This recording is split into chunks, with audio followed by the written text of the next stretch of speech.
माता की सिद्धि कैसे मिलेगी? सुनो प्रिय साधको, जीवन जीने के लिए श्वास जरूरी है और मां की कृपा पाने के लिए उनके प्रति विश्वास जरूरी है। क्या जरूरी है? बोलिए बोलिए बोलिए बोलिए। अब आदमी भैया जाता तो है मंदिर में और हाथ जोड़ के क्या कहता? तुमेव माता च पिता तुमेव बंधुश्च सखा तुमेव। फिर कहेगा भैया गाड़ी देखिए धरी है, कोई ले तो नहीं गया? आहा, तन से पूजा कर रहे मनवा गया बाजार और कैसे रीझे सांवरा जुड़े न दिल के तार। हम लोग तन से पूजा करते इसलिए सिद्धि नहीं मिलती। मन से पूजा करेंगे तो परमात्मा को कृपा करनी ही क्या होगा भैया? करनी ही पड़ेगी। देखो संस्कारों से ही होता है ये सब। कथा क्यों जरूरी है? कथा सुनने से बुद्धि शुद्ध होती है। ऐसे समझो कंप्यूटर होता, कंप्यूटर किस किस ने कंप्यूटर देखा? हाथ उठाओ। अच्छा कंप्यूटर देखा? कंप्यूटर जो चलाने वाले लोग हैं वो जानते होंगे कंप्यूटर में जब नेट कनेक्ट कर दिया जाता है तो वायरस आ जाते हैं। हाँ जी या ना जी? बोलो। अच्छा जब वायरस आ जाते तो क्या करते? एंटी वायरस नाम का एक प्रोग्राम इंस्टॉल करते हैं। बोलो हाँ या ना? वो क्या करता है?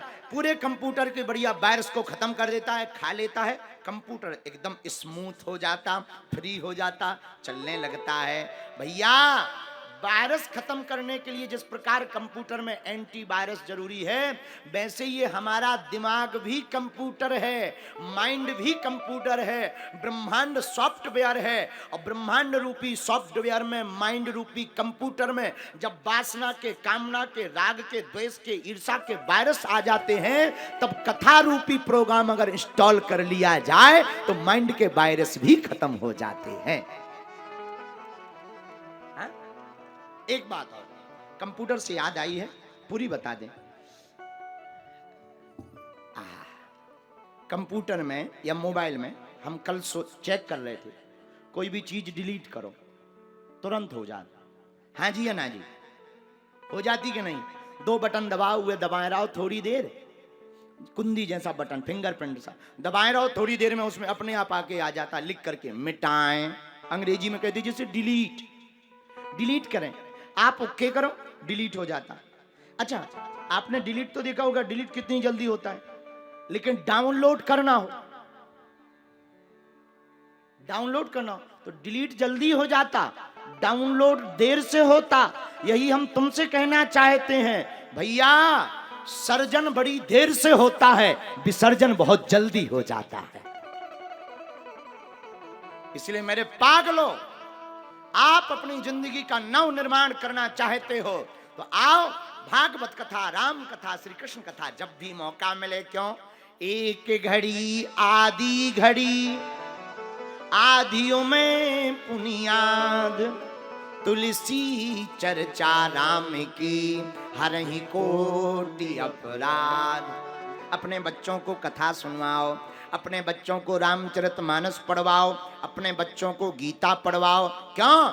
जब वो रामचरितमानस का पाठ पढ़ेंगे तो उसमें चौपाई पढ़ेंगे, प्रातः काल उठ के रघुनाथा, मातो पिता गुरु नावै माता। जब वो ये पढ़ेंगे तभी तो प्रणाम करेंगे। अब तुम बच्चों को दिखवाते हो ढिसुम ढिसुम लगी फिल्में।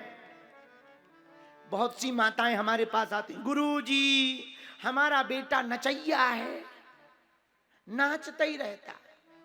माताजी जब वो गर्भ में रहा होगा तुमने भी खूब ढिसुम ढिसुम वाली फिल्में देखी होंगी, तो बेटा नचैया नहीं होगा तो ध्रुव प्रहलाद कहां से बन जाए? बोलो सीताराम। बच्चे पर संस्कार का प्रभाव जन्म से ही पड़ने लगता, माई बाप, हाँ गर्भ से ही पड़ने लगता है। एक गांव में 3 माताएं थी, कुआं पर पानी भरने गई। पहली वाली माता जी का बालक सामने से आया तो अपनी बहनों को, साथ में रहने वाली सहेलियों को बोली, पता है क्या बोली? अरे सुन, देख ये सामने मेरा बेटा आ रहा, पहलवान है पहलवान, गांव में कोई टिक नहीं पाता सामने। दोनों बोली अच्छा हाँ। तब तक दूसरी वाली का बेटा आया, उसने कहा देख अरे सखियों ये मेरा बेटा आ रहा है, विद्वान है विद्वान, इसके सामने कोई विद्वत्ता में टिक नहीं पाया। दोनों बेटे नमस्कार करके चले गए। तीसरी वाली बेचारी गरीब थी, अनपढ़ गवार, वो बोली बहनों ना तो हम अपने बेटा को पहलवान बना पाए न विद्वान बना पाए, लेकिन किस्मत की बात उसका बालक पैदल चला आ रहा था और जैसे ही आया माँ के चरण छू करके बोला माँ घड़ा बहुत वजनी होगा तू मुझे दे दे, और उसने घट अपने सिर पर रखा, कहा माँ चल घर। तब तक तीसरा बोला पहले का पहलवान था दूसरी का विद्वान था, ये महान बेटा है। इसलिए माई बाप सठ सुधे रही सत्संगति पाई, पारस परस कुधात सुहाई।